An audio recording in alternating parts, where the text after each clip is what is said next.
नमस्कार, मेरा नाम डॉक्टर ब्रिजेश दुबे है। मैं एक एडवांस लैप्रोस्कोपिक और रोबोटिक सर्जन हूं और मेरा कोर प्रैक्टिस हर्निया और बेरियाट्रिक सर्जरी। तो हम अपने अम्बिलिकल हर्निया के बारे में और बातें करते हैं। हमने अपने पिछले वीडियोस में देखा कि अम्बिलिकल हर्निया क्या है और उसके बाद वाले वीडियो में कि अम्बिलिकल हर्निया होने पर आपको क्या क्या सिम्टम्स हो सकते हैं। आज हम जानते हैं कि अगर आपको अम्बिलिकल हर्निया है और आपने अपने सर्जन को दिखाया है तो उसमें हमें क्या क्या इन्वेस्टिगेशंस या उसके बारे में और जानकारी हासिल करने के लिए क्या रिपोर्ट्स कराने पड़ सकते हैं। हर्निया, जैसे कि हमने बहुत पहले भी बातें की है कि हर्निया एक क्लिनिकल डायग्नोसिस है। यूजुअली उसे रिपोर्ट की जरूरत नहीं पड़ती है डायग्नोसिस करने के लिए। जब आपका सर्जन आपको एग्जामिन करता है वो देखकर बता सकते हैं कि आपको हर्निया है या नहीं है।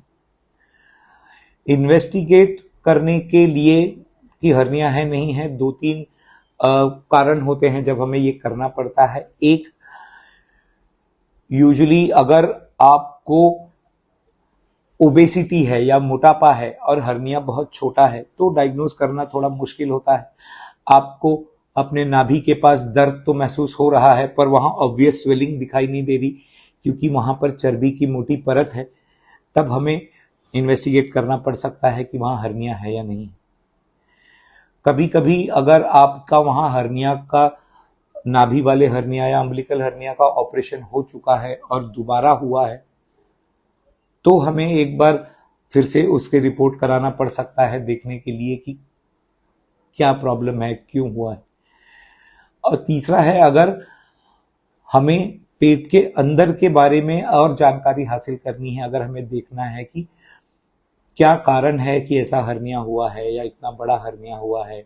अगर हम सस्पेक्ट करते हैं कि लीवर में कुछ प्रॉब्लम है, किडनी में कोई इश्यूज है, यूट्रस, ओवरीज, ब्लैडर में कोई प्रॉब्लम है, अतड़ियों की कोई इश्यूज है, तो हमें ये इवेलुएट करने के लिए इन्वेस्टिगेशंस करना पड़ता है। अब ये मेन इन्वेस्टिगेशंस दो होते हैं। एक तो होता है सोनोग्राफी, जो कि एक प्राइमरी इन्वेस्टिगेशन है।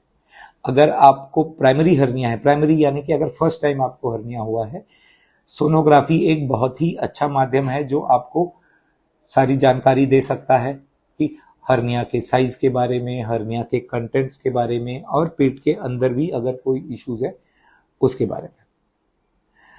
बट अगर हर्निया बड़ा है या रिकरेंट है, एक बार ऑपरेशन हुआ है और फिर से हो रहा है, या हम सस्पेक्ट करते हैं कि इंट्रा एब्डोमिनली या पेट के अंदर कुछ प्रॉब्लम है जिसके बारे में हमें और जानकारी हासिल करनी है, तो सीटी स्कैन एक बेटर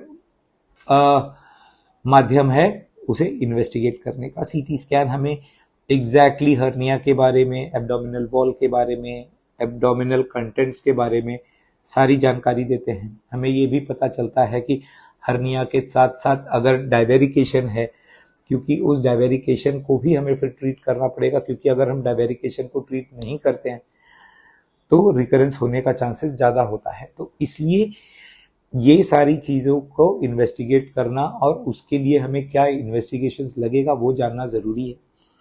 इसके अलावा एक रूटीन इन्वेस्टिगेशंस जो प्रोफाइल होती है, एक प्री ऑपरेटिव चेकलिस्ट होता है, आपके हीमोग्लोबिन, आपके रीनल फंक्शंस, आपके लिवर फंक्शंस, एक्सरे, ईसीजी, अगर आप एजेड है तो 2D एको है, आपको हार्ट के इश्यूज है या डायबिटीज़ है तो आपके शुगर लेवल्स, ये सारी चीज़ें करना बहुत ज़रूरी होता है आपके फिटनेस के लिए भी और एक रिस्क स्ट्रेटिफिकेशन के लिए कि ऑपरेशन करने में क्या रिस्क हो सकता है और आपके आउटकम में क्या क्या प्रॉब्लम्स आ सकते हैं या नहीं आ सकते हैं, उसकी जानकारी हासिल।